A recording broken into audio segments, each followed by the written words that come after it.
Welcome everyone to Fundamentals of Kabbalah and Chassidut.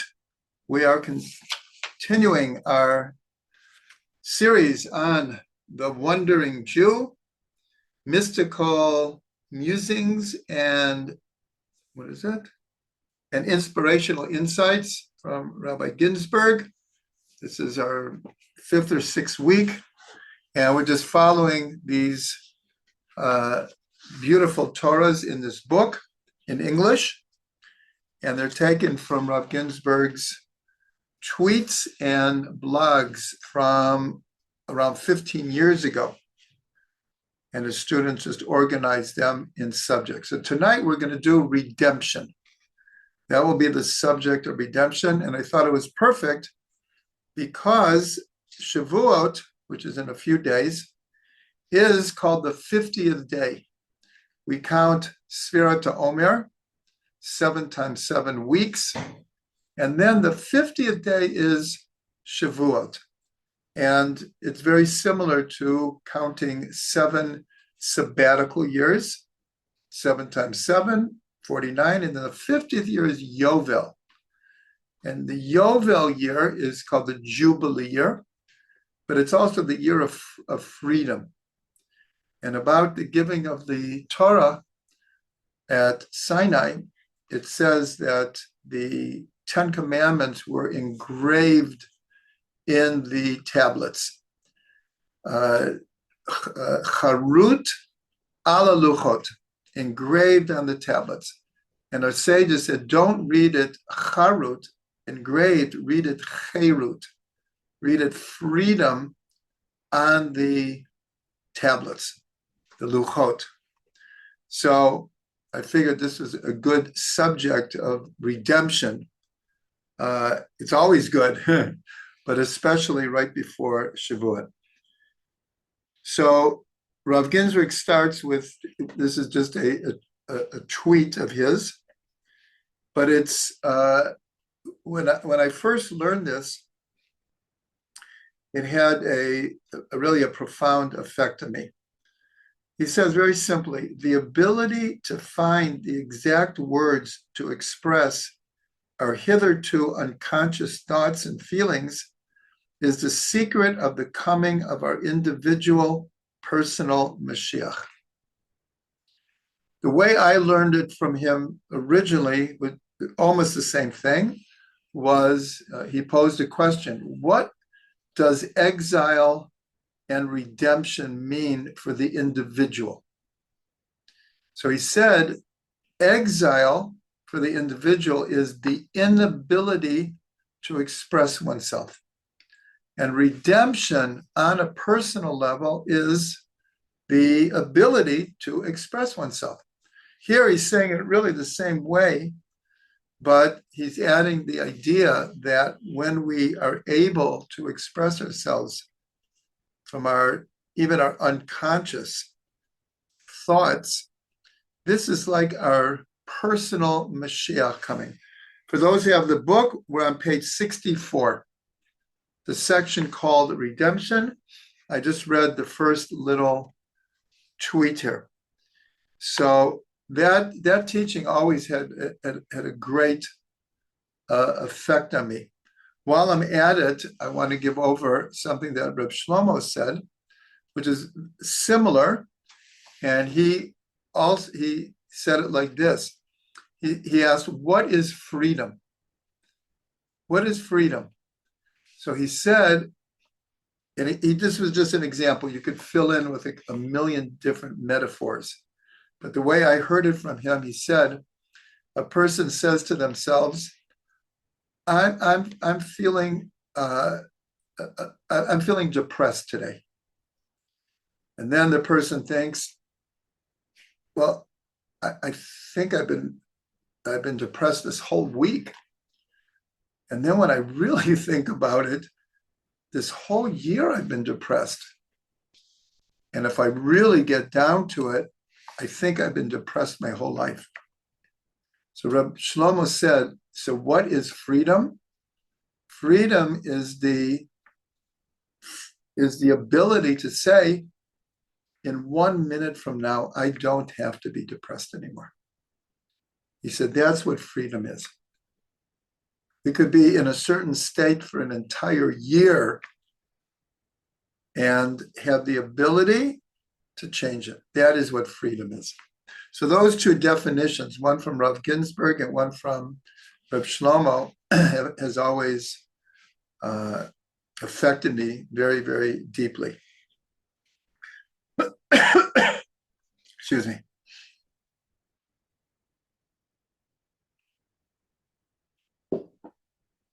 Okay, so the first longer Torah here, very, very significant one, is called Harnessing the Lights of Chaos. The Messianic formula is Orot de-Tohu, be-Kelim, de-Tikkun, which means the lights of the world of chaos, olam ha-tohu, are contained in the vessels of rectification, the world of tikkun. So this one little sentence obviously needs a lot of explanation. The most important one is when the Lubavitcher Rebbe, in his very later years, in a certain way shocked his audience when on the 28th of Nisan, in Chabad, it's a very significant day, on the 28th day of Nisan, he said to everyone there, I have done everything I can to bring Mashiach. There's nothing more that I can do. The rest is in your hands. And then he went on, and then he said, the one thing I can tell you, the formula or that which will bring Mashiach is to take the lights of the previous world of Tohu and make proper vessels for them in this world. So what does that mean? Before we go on, you have to make sure everyone understands this. That the previous world, called Olam HaTohu, had tremendous lights, phenomenally strong lights, but the vessels of that world were not able to handle them. And that's where we have what's called Shvirat HaKelim, the breaking of the vessels. In this world, that the Arizal called Olam HaTikkun, this world is made up of the broken fragments of a previous world. And our task, our mission as individuals, Israel, and all of humanity is the world of rectification, is to take these tremendous lights, but now create proper vessels that can hold them. So that's just an introduction to what he's going to be talking about there.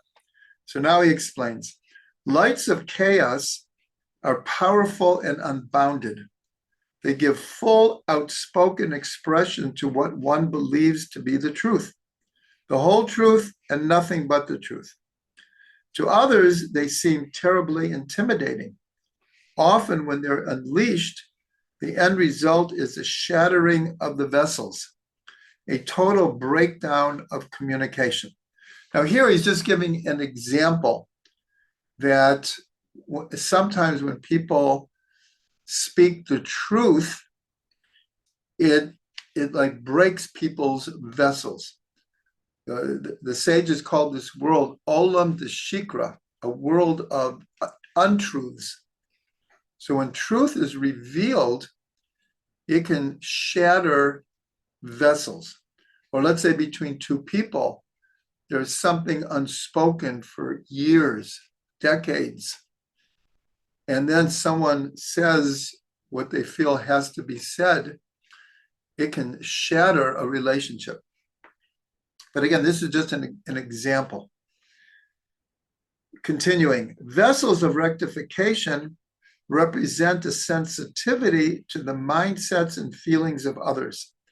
They are the tools necessary to communicate one's ideas and beliefs in a manner that is not intimidating and even invites attention and serious consideration to what one has to say. In other words, many times we blurt something out. We are not sensitive to how the other person is going to take it. and we just say what we think we have to say, even if we feel it's the truth, but we're not being sensitive. So now he explains what this has to do with the world of Tohu. In the world of chaos, even though yourself is projected intensely on your surroundings, you remain incapable of productively interacting and interrelating with others. So what he's saying here, we're told, why did the world of chaos break? Is because each of the lights are the Sfirot. Each of the Sfirot said, Ana Emloch, I rule here. I don't need anyone else. I don't need to share with anyone. I can handle everything on my own. I'm my own person. I'm just going to do it on my own. And that's what's explained. That's what caused the breakage, because a proper world, a rectified world, is people have relations. Things are inter-included. Nothing stands alone so visibly like that. In contrast, the world of rectification in and of itself is marked by productive interrelations, but relatively low energy radiation, meaning that in the world of Tohu, the lights were tremendous, but the vessels were very few and immature. In the world of rectification, the lights are very few, and because we live in a physical material world, there's so many vessels, but there's very little light to put in them. And that's why the Lubavitcher Rebbe said, for Mashiach to come, we need these great lights, but we also need proper vessels to put them in. When the great high energy lights of chaos, self-expression, are contained within the pleasant and sensitive vessels of rectification, interrelationships, their union gives rise to Messianic consciousness. So this is a very, very big idea, especially in Chabad, because the Rebbe said this, but Kabbalistically, even though it's a very mystical idea, the world of Tohu, the world of Tikkun, it's actually quite practical. What's being said here is that that which breaks vessels is people who are insensitive to others, who think they can do everything on their own, ready to roll over you to get it done. That is what breaks vessels. But interrelationships based on sensitivity and based on a desire to make peace between people, that is Olam HaTikkun. So again, here's an example of a very, very Kabbalistic idea that has very practical ramifications. So he continues, and he says really an amazing thing here. He says the Gematria of the Messianic formula of lights of chaos and vessels of rectification, Orot de-Tohu, be-Kelim de-Tikkun, equals God's essential name, a Yud and a Hey and a Vav and a Hey, which equals 26, times the name that we pronounce God's name, which is Aleph and Daled and Nun and Yud. So every time we say God's name, it's written and it equals 26, but it's said with the name that equals 65. So if you multiply 26 times 65, it equals exactly this phrase, Orot de-Tohu, be-Kelim de-Tikkun.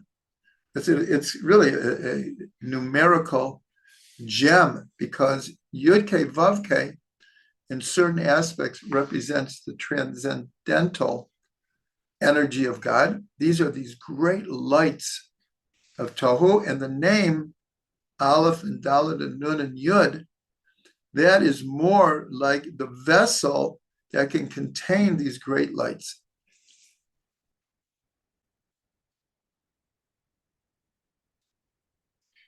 It says, only in the future will God's essential name be pronounced as it is written. Right now it is not. It's somewhat hidden. At the time of the temple, on occasion, the Kohen Gadol would pronounce the name as it is written. But since the temple, we don't do such a thing. And for most people, the tradition is hidden now. So he continues by saying that Havaya, Hashem, as it is written, corresponds to the great lights of chaos, of Tohu, whereas Adni, this is what I just explained, Adni corresponds to the maturely developed vessels of rectification. In the future, the full intensity of Hashem will appear through the transparent presence of this name, Adni. Absolute self will productively interrelate with all others, all in a unified state of consciousness, as symbolized by the product of the two names, Yud-K, Vav-K, times the name Adni, 26 times 65, and the name will be read as it is written.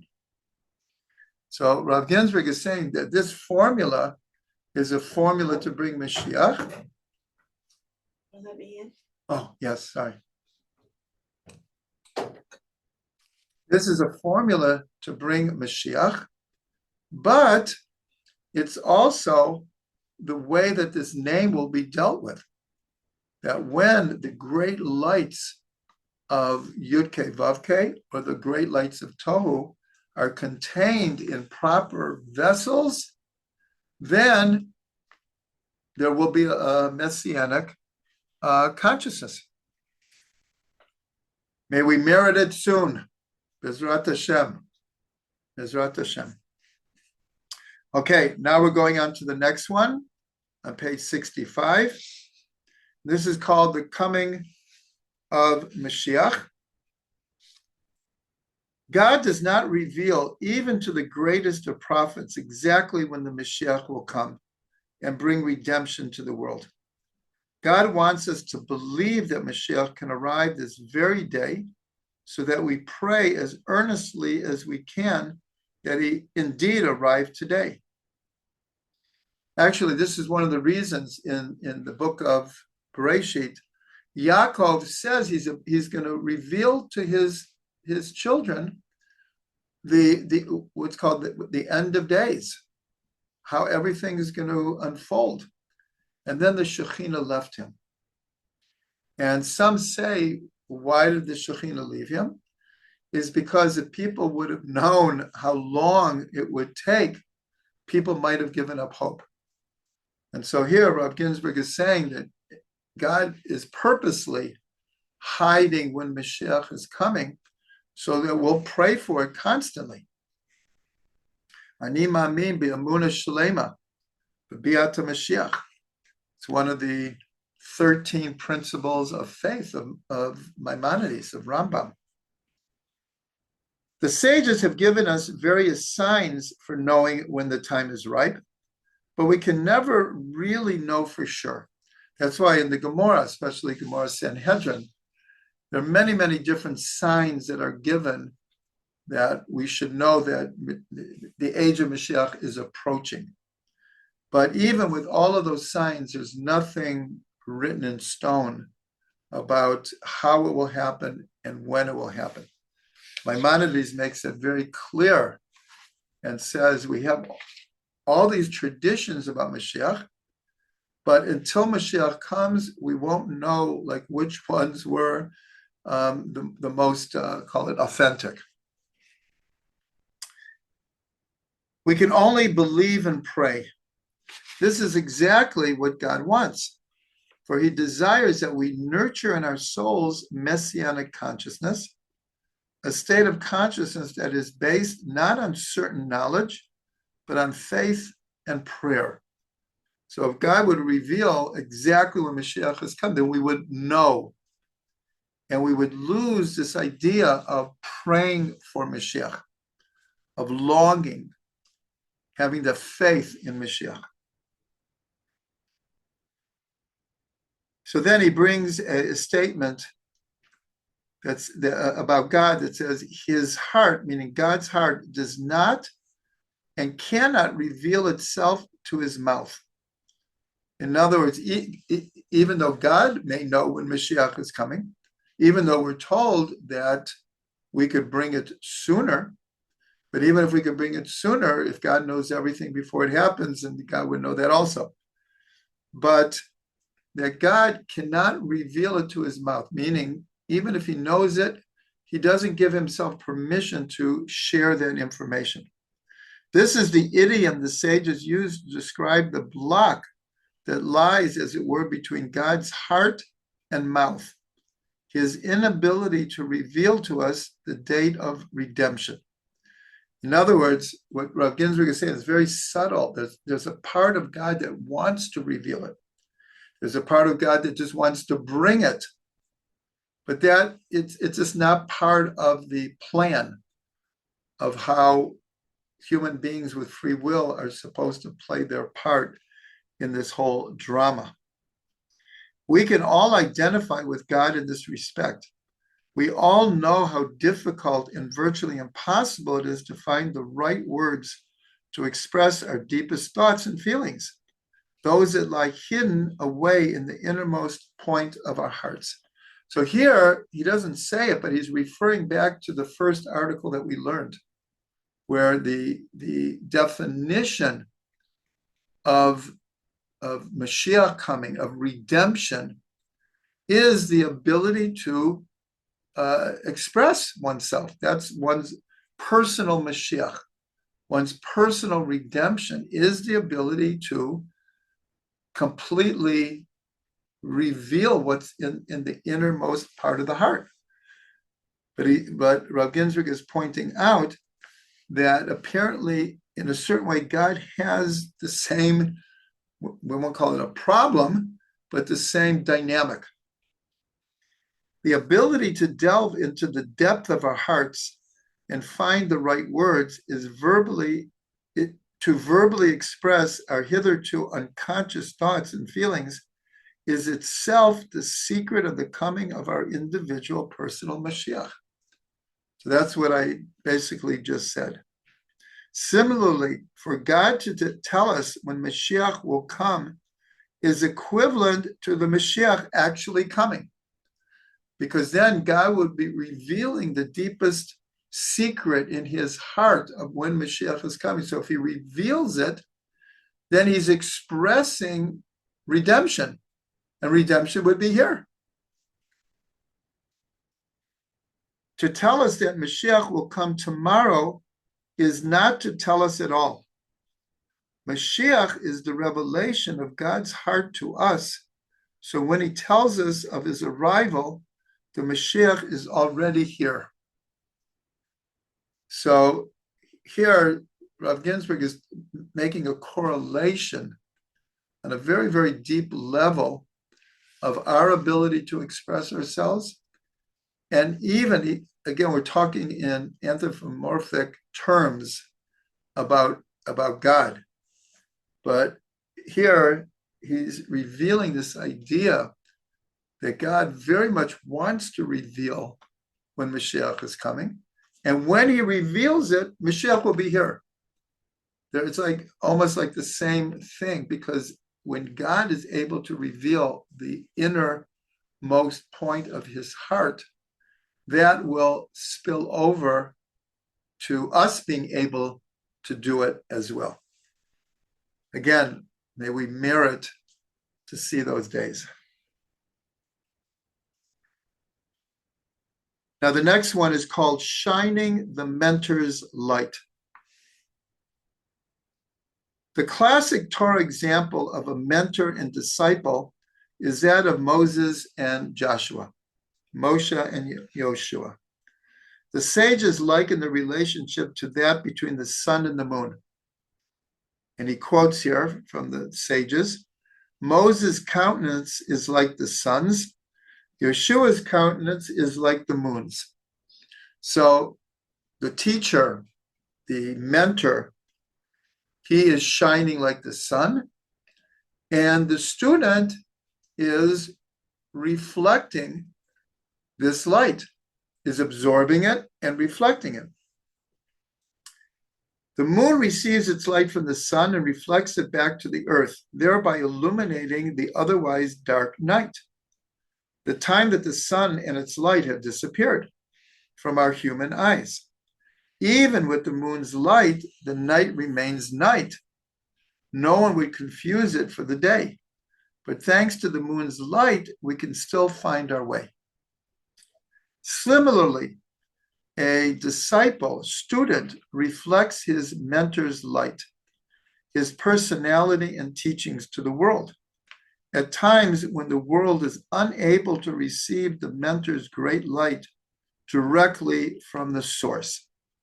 So this could be for two reasons. One, the teacher, mentor, Rebbe, Mashpia has passed away. He's no longer in this world.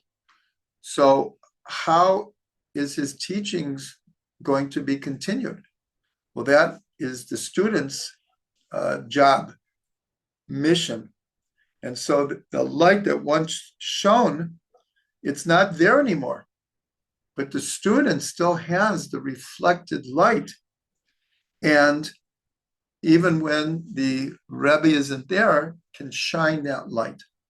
Now, it's a broad statement because it could be the sages from 2,000 years ago. In fact, there's a statement in the Gemara that if a person quotes a teaching from one of the sages, it's as if their lips are moving in the grave.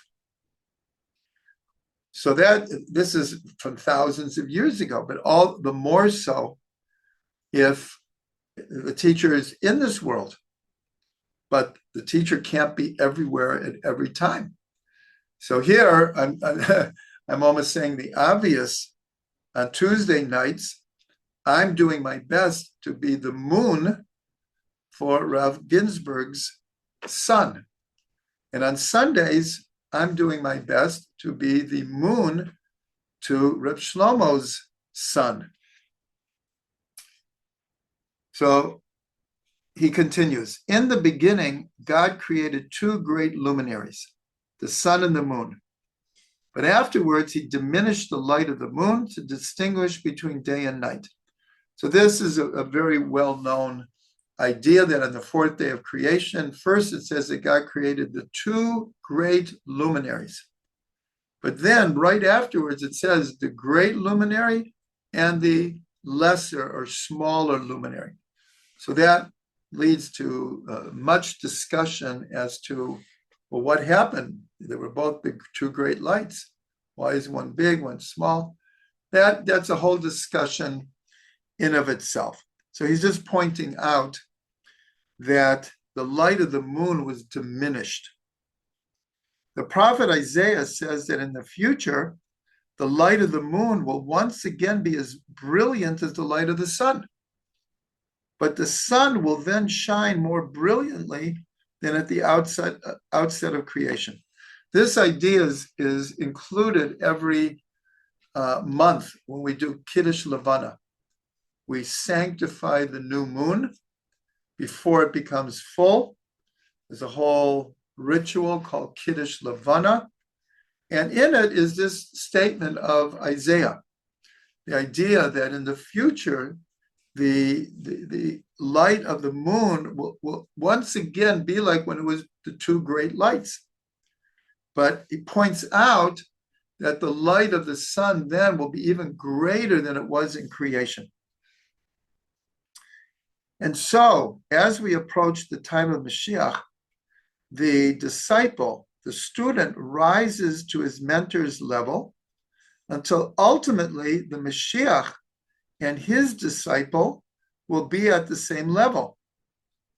The faithful, devoted disciple continues to receive light from his mentor just as the moon receives light from the sun.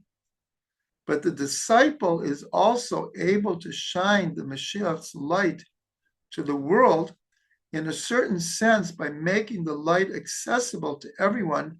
He even improves its quality. So here Rav Ginsburgh is really saying an amazing thing, is that there are times when the student can be clearer than the teacher, or can find the right words to reach people that maybe the teacher couldn't reach. And he's saying that this is connected to Mashiach, because the sun and the moon, the moon is going to shine like the sun. So he's translating that into, well, how does that relate to a teacher and a student? And so here, it's just like parents always want their children to go farther than them, to succeed more than them, to have it better than they had it. And it's the same thing with a teacher. In a certain way, a teacher is fulfilled when his or her student goes farther than they do in a certain aspect. They're still the Rebbe, Rebbitzin, Mashpia, but there are times when the student can go even farther than the teacher. And he's saying that when Mashiach comes, in a certain way, we're all going to be students of the Mashiach. One of the tasks of the Mashiach is to teach the whole world. And so Rav Ginsburgh is alluding to the idea that in a certain way, the greatest desire or pleasure of the Mashiach will be when everyone in the world reaches his level. That would be the greatest fulfillment.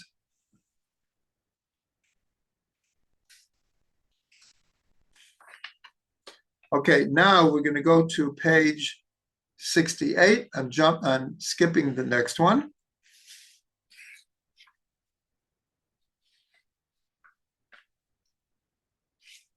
Okay, this is a long one, but it's quite interesting, especially those who joined us for the spiritual geography of the land of Israel.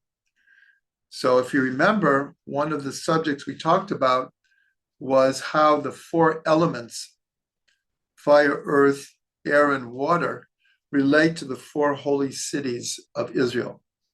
Fire is Yerushalayim, water is Tiberias, air is Tzfat, and earth is Hebron.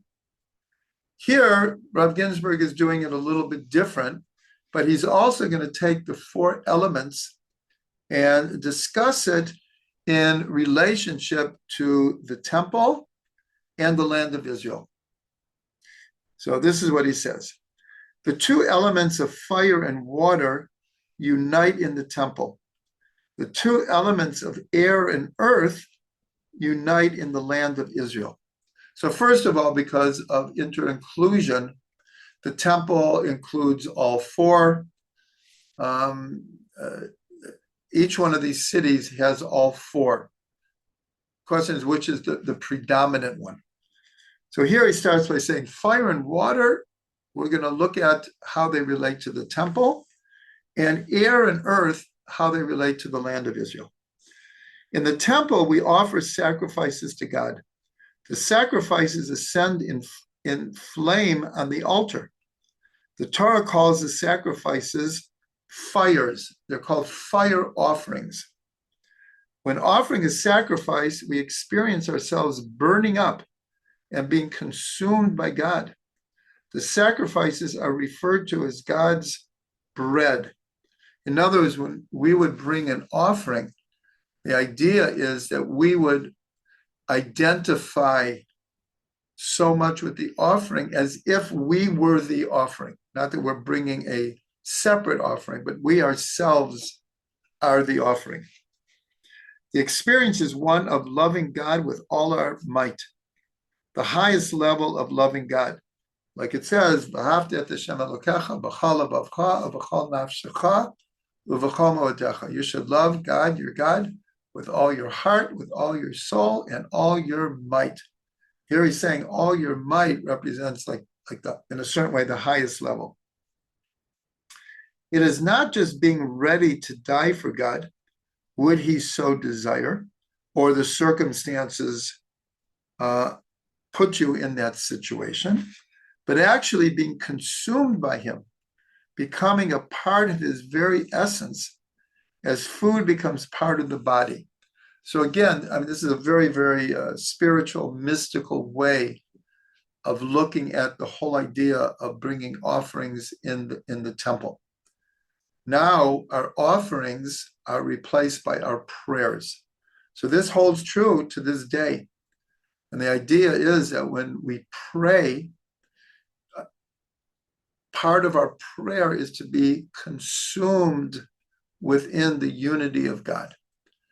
Not that I'm here and I'm praying to God who's somewhere out there, but that my prayer unites us in a way that I am integrated, consumed, become a part of God's oneness.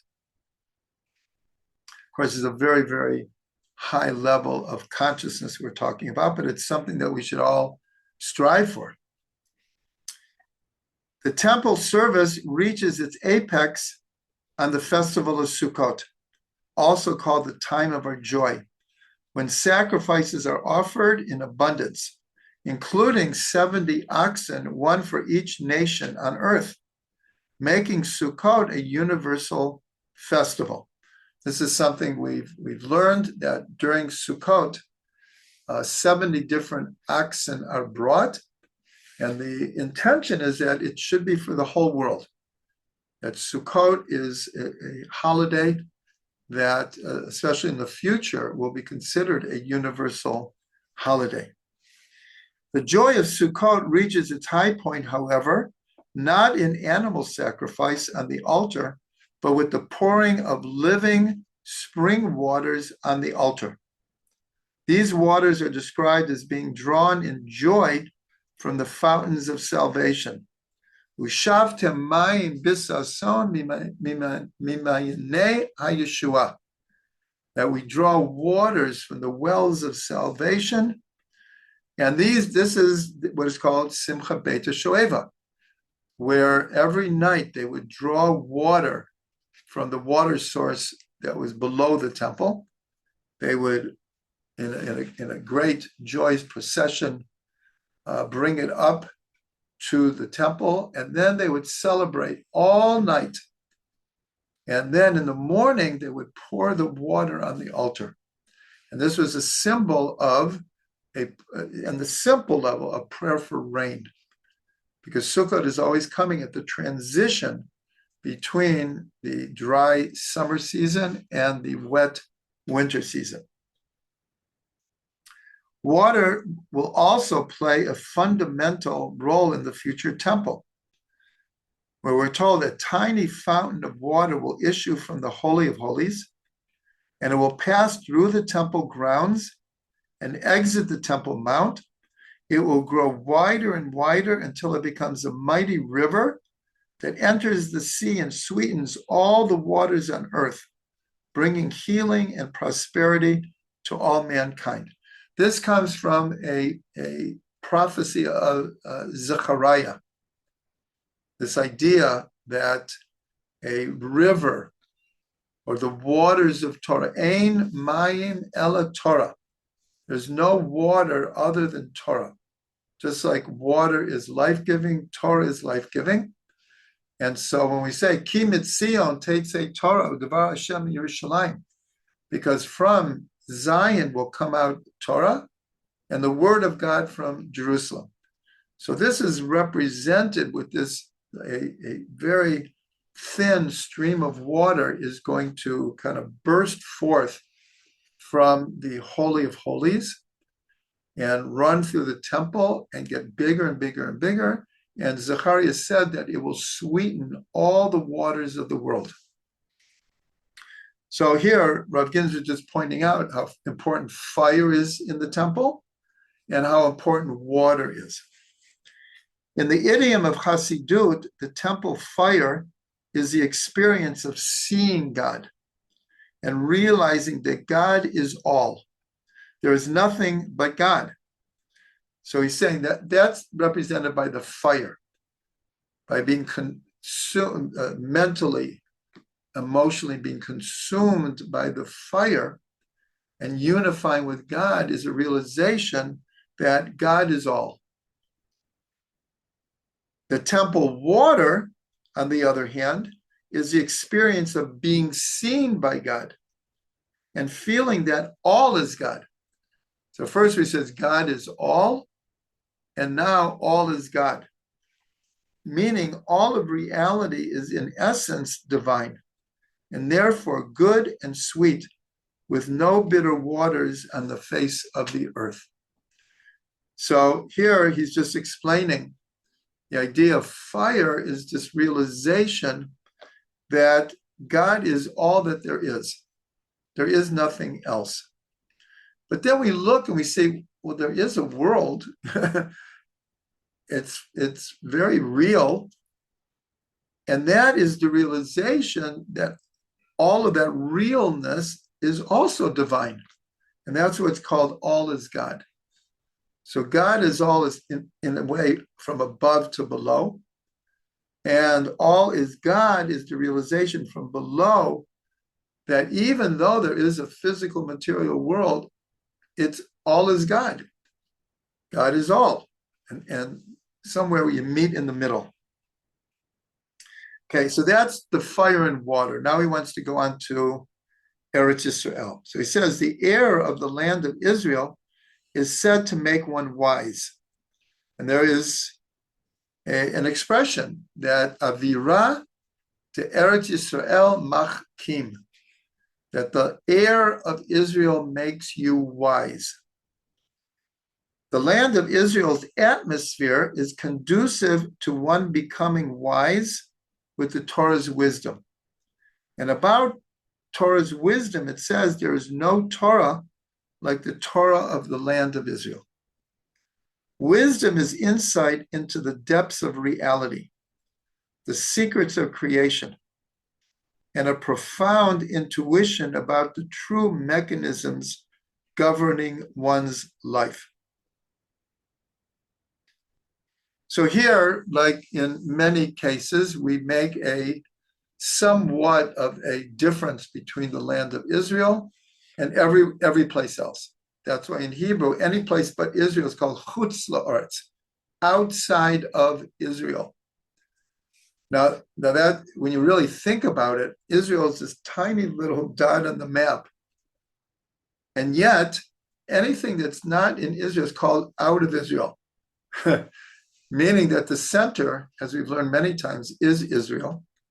And that's the source of all wisdom, the source of all Torah. That, like we just said, Ki mitzion tetzei Torah, u'davar Hashem Yerushalayim, that from Zion will come out Torah and the word of God from Jerusalem.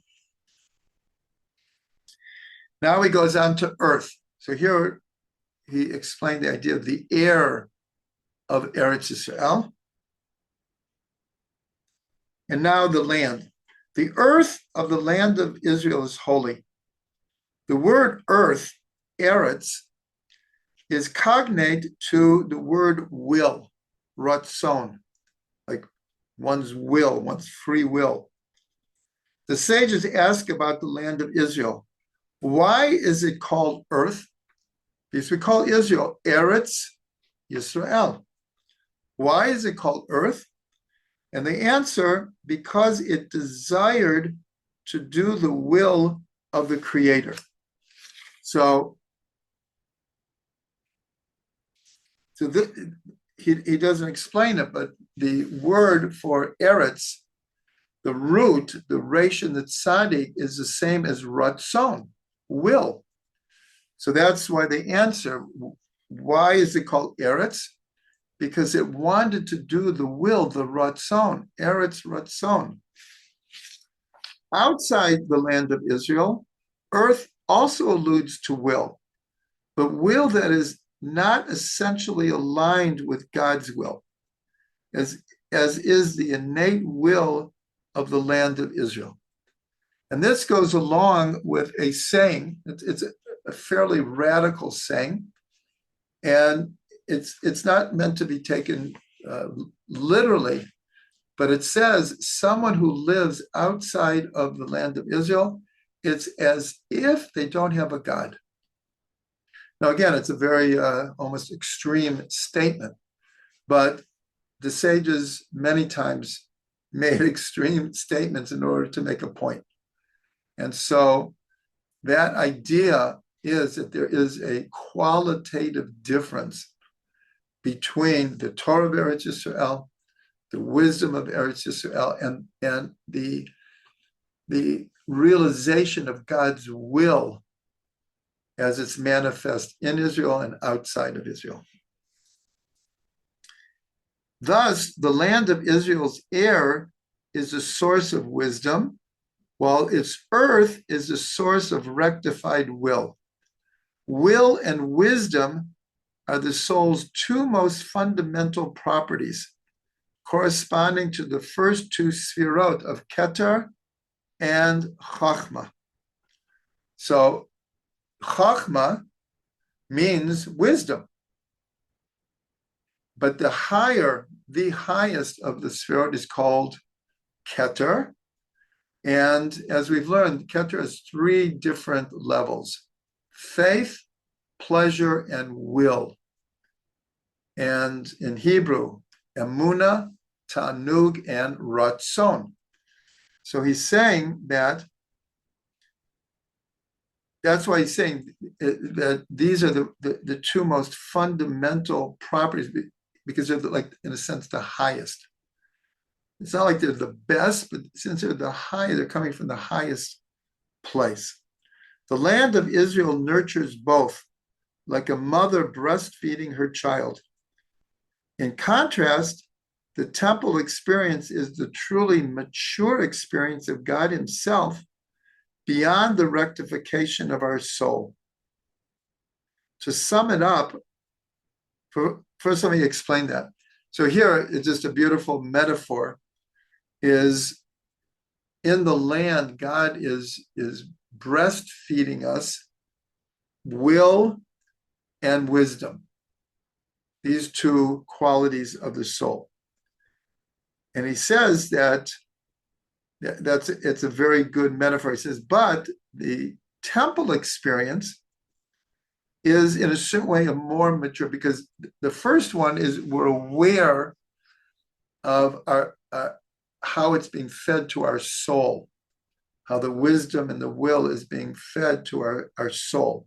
He says, but in the temple experience, it's more an experience of God himself beyond the rectification of our own soul. So in other words, in will and wisdom, we're still aware of ourselves. This is what's called this is even on high level. This is still ego, a sense of self. But in the temple, again, because of the offerings, we feel consumed by God. So it's beyond our individual soul. It's becoming part of something much greater.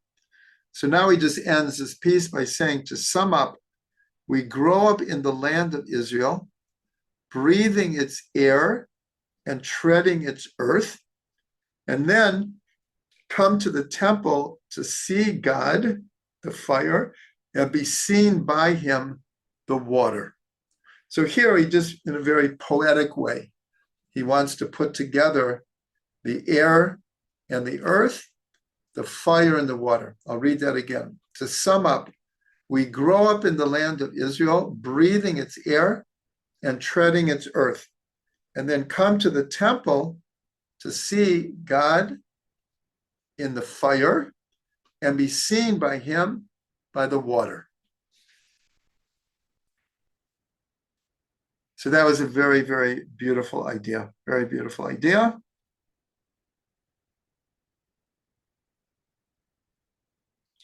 I think that's a good place to stop. Let me just say a word or two about Shavuot, because when the giving of the Torah is described, it mentions the fire on the mountain. This is probably where the Grateful Dead got their song, Fire on the Mountain, right from Har Sinai. I said that a little bit sarcastically, but it could actually be true. Fire on the mountain. And so here, Rabbi Ginsburgh is saying that the act of bringing an offering, but in our day, the act of offering up a prayer, this is like being consumed by fire. And so at Mount Sinai, we're told that every word that God spoke, our souls left our bodies. We were so consumed by the reality, by the experience of God's presence, our souls were like consumed from us, like Nadav and Avihu. They were just, our bodies were still there, but our souls just left our bodies. So this is very, very connected to the Sinai experience. I'll just end by saying this, is that the Arizal said, why is the holiday called Pesach? Pesach means to leap over, to jump over. And so he explains that, and the simple understanding is because God leaped over the houses of the Jews when they put the blood above the door and the lintels.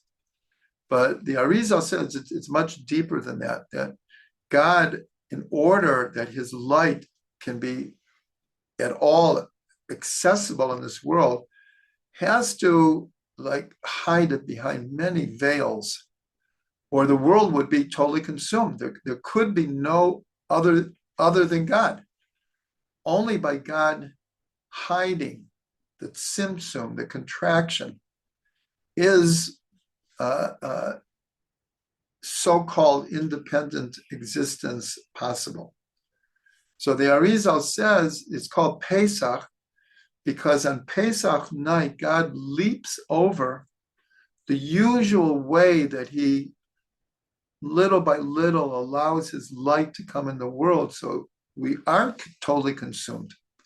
But on Pesach night, he leaps over this usual way of doing it, and the light just comes shining down.